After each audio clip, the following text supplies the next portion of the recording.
So hello guys, सबैजनालाई मेरोबाट नमस्ते। अनि आज म फेरि लिएर आएको छु तपाईँको लागि सेलरोटीको रेसिपी। सो हेरिदिनु होला। र फर्स्ट चाहिँ मैले यहाँ बसाएको छु रोटीको ताई, र यो भाँडामा चाहिँ म चामलको पिठो हाल्छु। त्यो चाहिँ मैले बेलुकै भिजाएर मजाले घाममा सुकाएर चाहिँ मिक्सीमा पिसेको छु। र अब यो चामललाई चाहिँ म भाँडामा खनाउँछु र यसलाई मजाले म हातले मुस्छु, किनभने चाहिँ यसमा पुरा डल्ला हुन्छ। त्यो चाहिँ मजाले फुटाउनुपर्छ, नभए भने चाहिँ रोटी बनाउँदा बिग्रिन्छ। र यसमा मैले एड गरेको छु नर्मल आटा, र यसलाई पनि फेरि मजाले मिक्स गरेको छु दुईटालाई। र यसमा मैले एड गरेको छु मैदा पनि।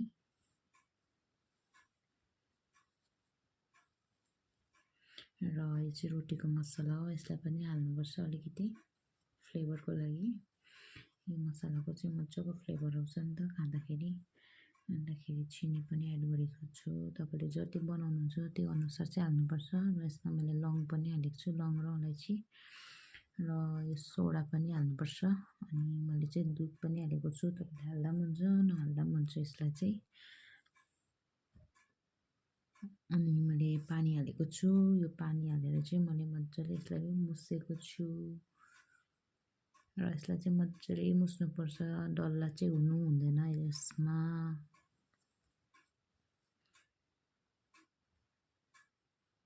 र यो चाहिँ अलिकति पातला भएको थियो, त्यही भएर चाहिँ मैले फेरि अलिकति आटा एड गरेको छु।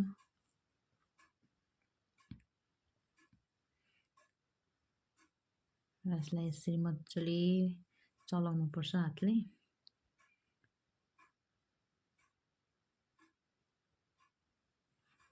यसलाई 5-6 मिनटसम्म यसरी मजाले यसरी गर्नुपर्छ साथीहरू, र मात्रै मजाको हुन्छ। र यो चाहिँ मेरो भइसकेको छ, र यसलाई म 1 घन्टाको लागि छोडिदिन्छु। र 1 घन्टा बाद चाहिँ अब यो तेल पनि खरिसकेको छ। र यसरी चाहिँ मैले चेक गरेको छु तेल खरेको छ कि छैन भनेर। र मैले चाहिँ यो मग युज गरेको छु बनाउनुको लागि, किनकि म चाहिँ मगबाट बनाउँछु नि त, मगबाट हातमा खनाइकन।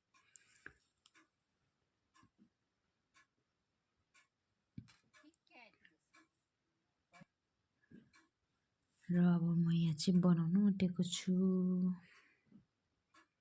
र मेरो चाहिँ सेलरोटी यस्तो भएको छ साथीहरू।